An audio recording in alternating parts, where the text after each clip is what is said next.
Houve um período que ele já era católico e não sabia. Sim, é igual eu. Igual, depois que eu li Chesterton, foi exatamente isso. Depois que eu li o Chesterton, eu falei assim, cara... Aí eu entendi que até uma frase que tem naquele livro que me marcou para a vida inteira, é que ele critica muito a idolatria do progresso, né, o progressismo. E tem uma frase dele maravilhosa, uma tirada dele muito boa naquele livro que ele fala. Mas olha só, se você não pode, se você está na beira do abismo, o progresso é voltar, não é continuar andando para frente, entendeu? E é clarinho, sabe aquela coisa que tipo, nossa, abriu minha cabeça.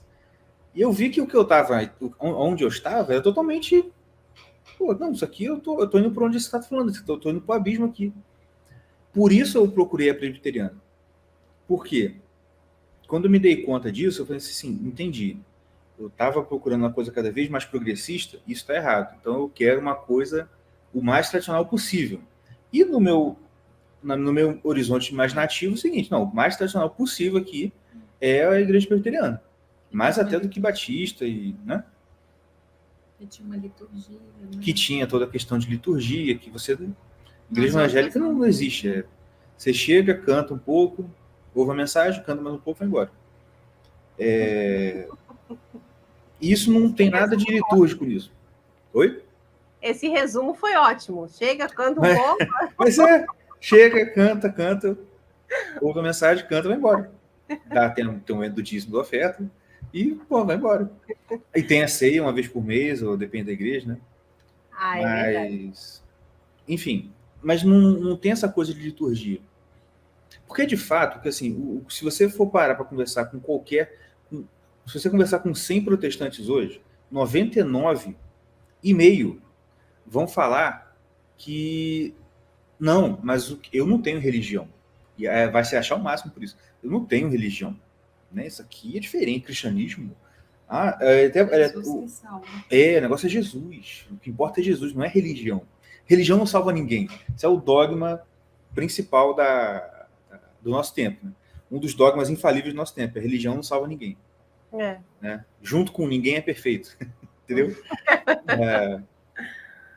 E aí tudo isso foi me levando. Falei assim, cara, então, beleza, entendi aqui. O presbiterianismo é o negócio. Tava lá. Só que aí eu fui continuando lendo as coisas assim, e aí... Só que, por conta de ser aluno do Olavo de Carvalho, é a mesma coisa que a Débora falou. Conheci o Olavo. Caraca, esse cara é genial. E é católico. Olha só, é católico. Aí tive aula com o filho dele também. O outro gênio, católico também. Aí ele indicou um fulano. Pô, todo mundo que eu ouvia e gostava e queria ser aluno, tinha esse ponto em comum.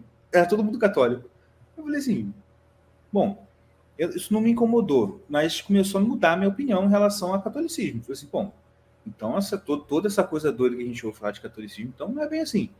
Porque pro protestante normal, pro evangélico padrão brasileiro, catolicismo é assim, não se ofenda com o que eu vou falar aqui, tá? Porque é o que o pessoal geralmente acha. Assim, e assim, e com razão até, vocês vão entender. Pro brasileiro médio, o católico é o cara que não teve coragem de ser macumbeiro.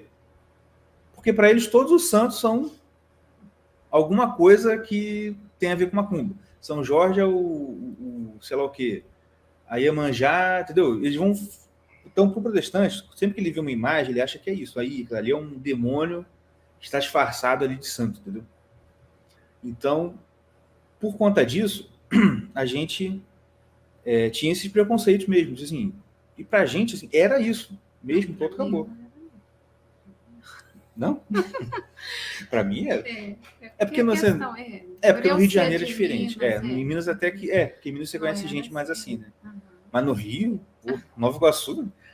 O cara é católico, sexta-feira ele tá subindo o morro lá com os batuques. Sério mesmo. Uhum. Agora a gente já conhece. Sim. Pois é, claro.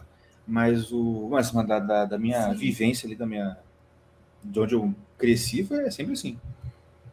E, professor, pra você ter noção, quando, lembrei disso agora, quando eu estava estudando música, e aí eu comentei com um professor meu lá, ele foi professor do Seu Jorge, lá, o cantor.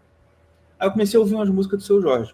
Aí meu pai chegou a falar assim, cuidado, hein, filho, porque isso aí, ó, Seu Jorge, esse cara deve ser devoto de São Jorge, Ogum, entendeu? Porque, macumba. Porque é muito assim, ó, esses santos católicos são todos entidades da macumba, ponto.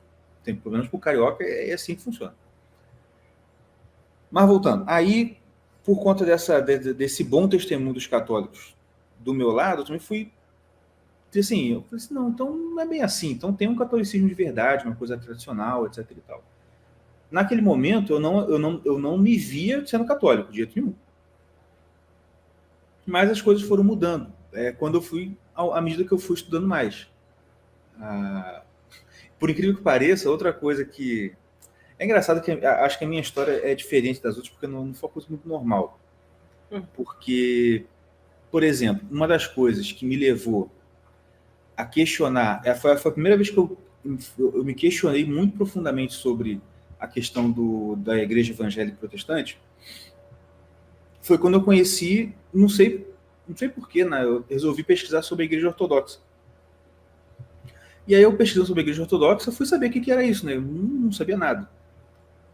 E quando eu via vídeo da liturgia deles, como é que eles eram, eu vi que, assim, é mais estranho para a nossa sensibilidade moderna, porque, assim, quando você entra nas filmagens, quando você entra numa igreja, por exemplo, se você for numa igreja ortodoxa, sei lá, em Jerusalém, daquela parte bem, assim, do Oriente Médio ali, parece que você entrou num túnel do tempo, que todo mundo tá falando aramaico, nem é falado, é mais cantado.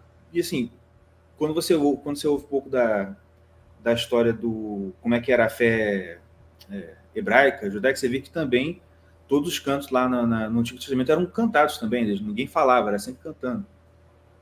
Enfim, e eu vi assim, ó, eles têm padre, tudo bem que lá eles permitem homens casados ser padre, mas você tem padre, você tem bispo, você tem devoção a Nossa Senhora, você tem santo, você tem imagem pra caramba. Assim, gente, e o que esses caras estão dizendo, por exemplo, e a versão ortodoxa é o seguinte, né? Eles dizem que eles são os que guardam a fé original, sem mudanças, e o católico romano que acrescentou coisa lá, né? E são contra o Papa também. Mas não vem ao caso. Mas o que me chamou a atenção na época foi o seguinte, esses caras que também se separaram, vamos dizer assim, mas foi há muito mais tempo, eles são muito mais parecidos com a Igreja Católica do que qualquer outra coisa. Assim, sabe, quando caiu a ficha assim, gente, então eu acho que o protestante é que está errado, hein? Como assim eles tiraram tudo? Porque esses caras aqui saíram porque por divergência lá, tiveram as divergências lá, não aceita o papado, tem isso aqui, cláusula filioque, tem umas brigas dele lá, mas você vê que eles mantiveram praticamente tudo igual. E eu falei assim, caramba, gente, então, tipo assim, esses caras aqui estão também assim separados, mas tem respeito com tradição. E o protestante, a tradição não existe.